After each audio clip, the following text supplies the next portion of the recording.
Well, hello, Dr. Loretta. How you doing today? I'm doing wonderful. I'm doing what I'm supposed to be doing, which is also makes you feel good because I gave myself an assignment and here we are talking about the trip that I'm going to make to Nicodemus, Kansas this summer at the end of the summer, the last day in July, first 2 days in August, to commemorate the first free crop as free people that the settlers of Nicodemus, they call themselves exodusters because they were coming out of slavery, like the Bible, Exodus.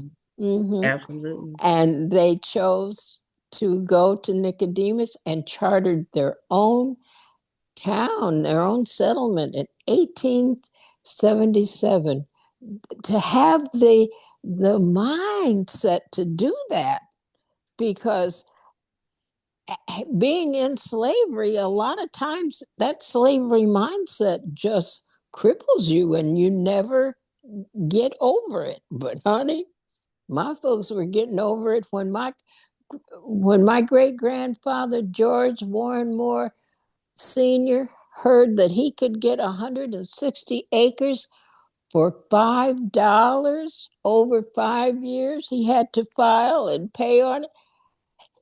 He said, he was in Georgetown, Kentucky, on the plantation where he was born, and he said this slavery, this sharecropping is just another form of slavery, and they're the same people, and they're meaner than they ever were. I'm going to Kansas where I can listen to what he said. Own my own field. And that's the basis of entrepreneurship. You want to own your own field. Oh, hmm yes. Oh, yes. Ownership is so important. I just heard Tyler Perry and Sherry Shepherd talk on their show, on Sherry Shepherd's show the other day about the importance of owning your own material. And they hmm all started with people like your family in 1877 knowing the power of being an owner and not just a sharecropper. That's right. Because the word alone, sharecropper, had no real security. There was no real. That's like another lie, like you always talking about. They didn't share nothing. Right. They told a bunch of lies. I mean, the lies that we see now, it's so many lies. I was talking to somebody yesterday telling them it's so many lies that were told to us. And like you just said, the mindset and the courage to be bold enough to say, hey, I'm not finna sharecrop nothing. We are going to go own our own land and become our own owners, because when you think about Juneteenth and what happened on Juneteenth, this is an extension of people that said, hey, we gonna do something with this freedom that y'all say we got. Well, they didn't tell them. That's the Juneteenth part. They were going to just let them go on thinking they were slaves Exactly. because the Emancipation Proclamation had already been signed, but they just didn't bother to tell us. Right. Oh, by the way, you free. Right. The lies, the lies, the lies, the lies.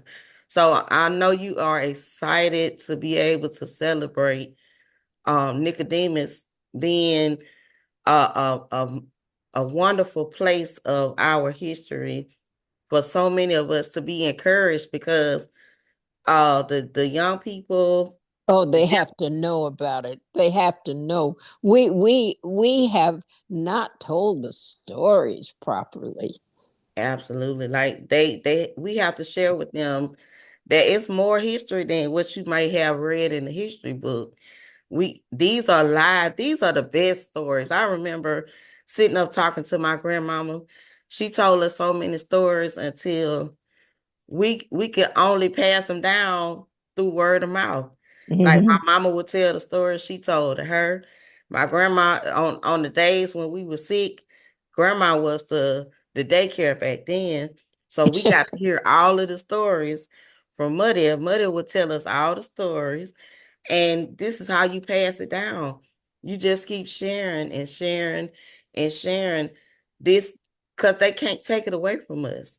And it's so I'm excited to be a part of this with you and sharing what you have experienced. Because I tell you all the time, you've been a dream releaser since you was a little girl.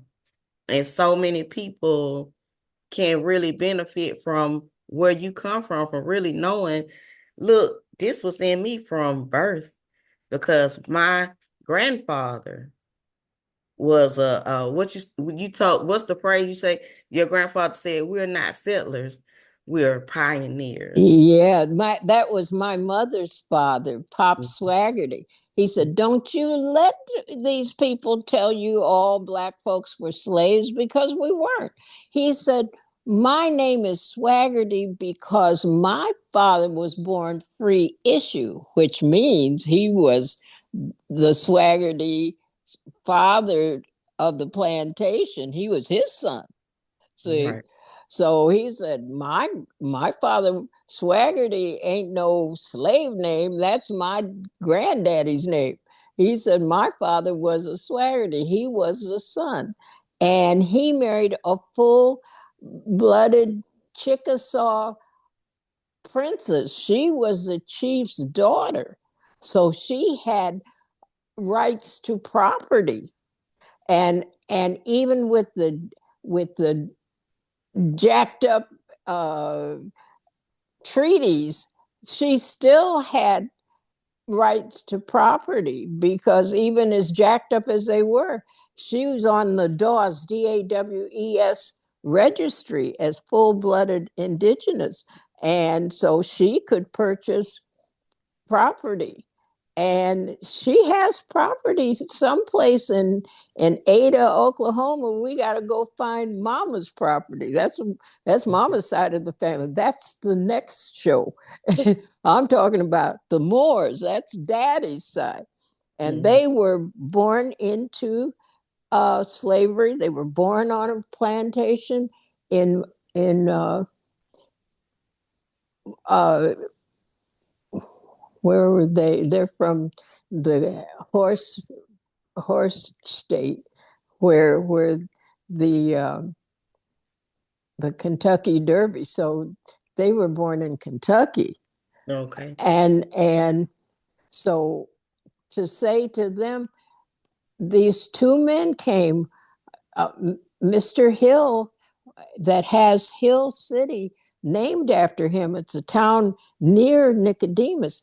They came and read the Homestead Act to great granddaddy's congregation. He had to allow them to talk to his people, and they read the Homestead Act, and that's when great granddaddy said, "This, I want to go where I can go to Kansas and own my own field as opposed to this sharecropping. It's a joke." He said it's slavery all over again, just a new name. Like you're saying about they lied to you.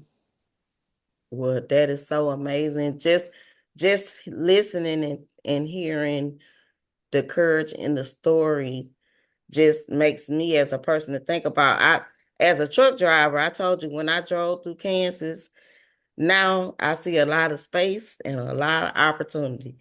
Kansas is full of land everywhere you look. Still, And still as a opportunity. Mhm. as a Southern girl, from Alabama, we didn't know that Black people were all out that way in the country. Like even in the United States, there are places where you don't see a lot of Black people. And Kansas was one of them states where I was like, oh, it's Black people out there. Wow, I didn't even know. And it's some people may think it's known information, but it's really not. And it's so It's really important. not. And they're few and far between. My father's first cousin, because her father and daddy's father were two brothers that could not homestead with the first. There were four boys and four girls. Well, the four boys, they ran out of land in Graham County. So Grandpa George and his brother went to Logan County, which was the next one, and they homesteaded side by side. And so it was one extended, enormous family. So the girls from that family were very close to Daddy's family, and they ended up being wheat farmers. And my cousin talked real slow. And when I called her to ask her some questions, she said, "Well, we got a kind of small spread because we raise wheat." And I said, "Oh, yeah. How many acres?" She said, "Between 35 and 4,000." I said, "Acres?" And I'm looking at my double lot with my two-car garage on the corner in Teaneck, New Jersey. I said, what? She said, "Yeah, you have to let the land rest. So you have to divide it up and you farm part of it and you let the other rest." And she said, "I married a man and his grandmother had a homestead too. So what we did was put all the land together." And she said, "You want to see my Rolls Royce?" And I said, "What?" She said, we bought this combine. So they're the ones that everybody else contracts to harvest their wheat. And so she's small. So she's standing up next to this combine, which was $150,000. Her Rolls Royce. So you talk about not knowing about Black people being in Kansas. They don't really see each other. I mean, you don't see your next door neighbor. You don't Oh go no. walking off to visit. The last time I was in Kansas, Dr. Loretta, it was nighttime. And the truck route put me on a back road and it was so dark. I couldn't see. I had lights on the truck, but I turned on every light on the truck. Excuse me. I turned on every light on the outside of the truck until I got to a big highway because I could not see. It was that dark. And it was land for as far as your eyes could see.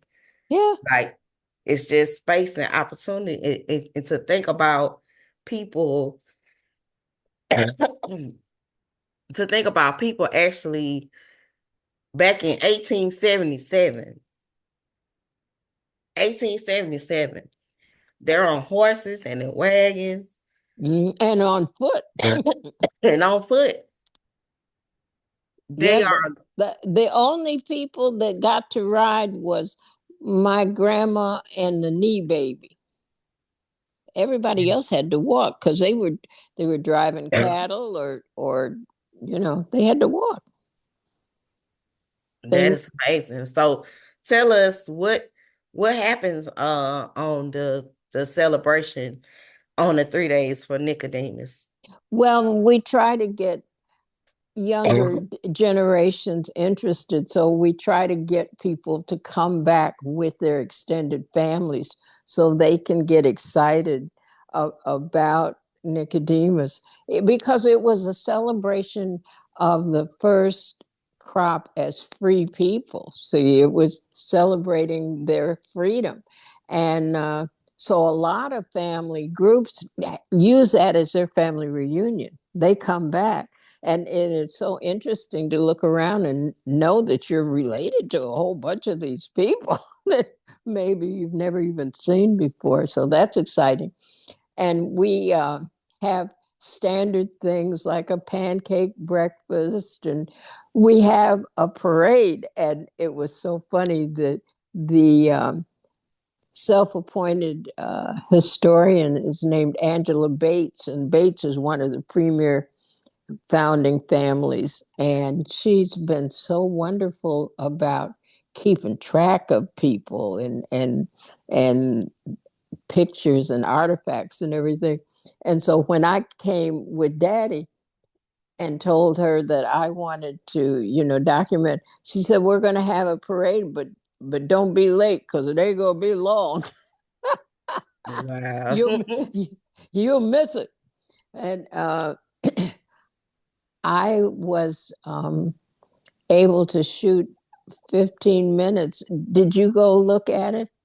It's a Yes, I did. I've yeah, seen it. yeah. So the parade, they wanted Daddy to lead the parade as the oldest resident, and he has a namesake. My father's name is Burl, and he has a namesake named Burl Switzer, and he played professional football.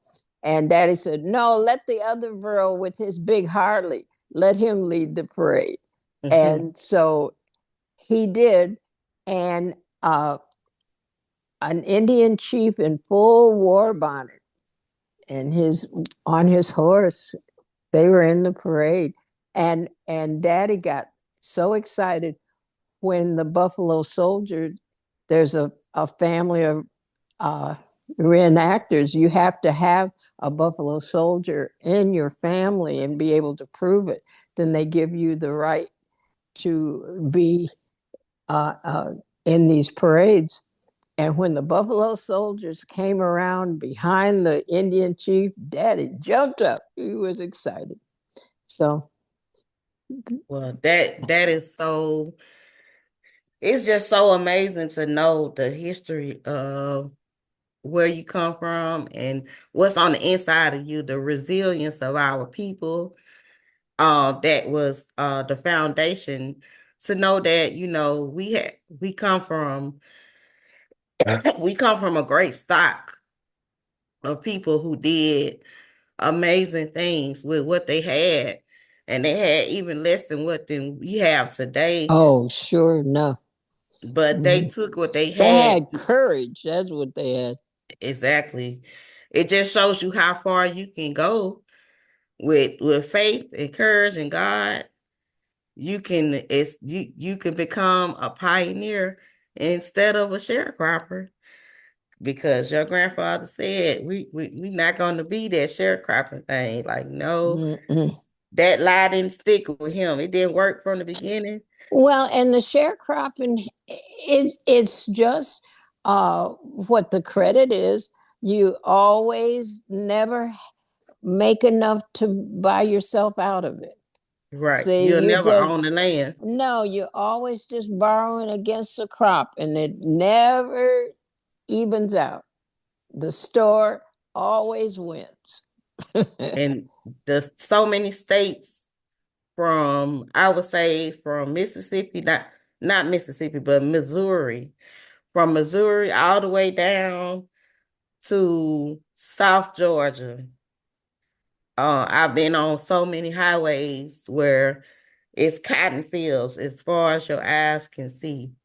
And I always think, I wonder who owns all this land, because you know how many of our people work these fields with no cotton gin, with no machines. They have machines now that could clear a cotton field in a day.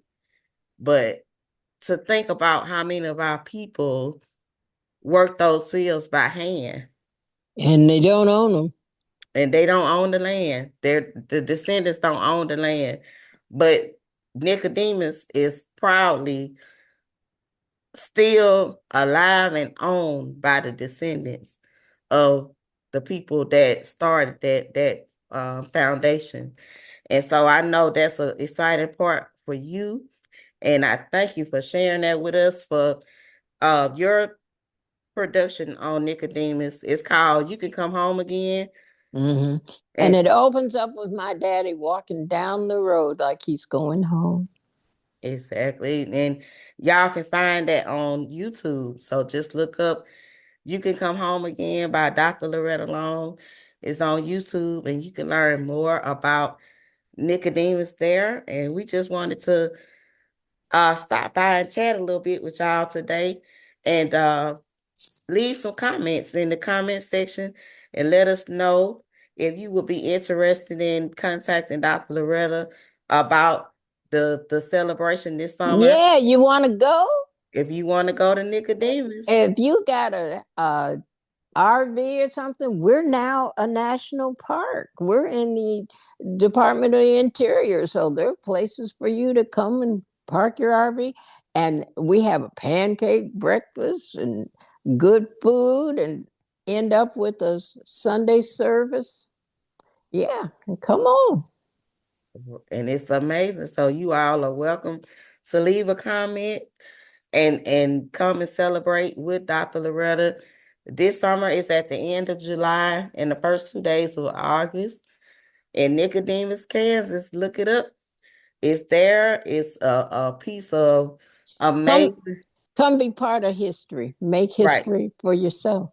Exactly. That is something that's alive and well.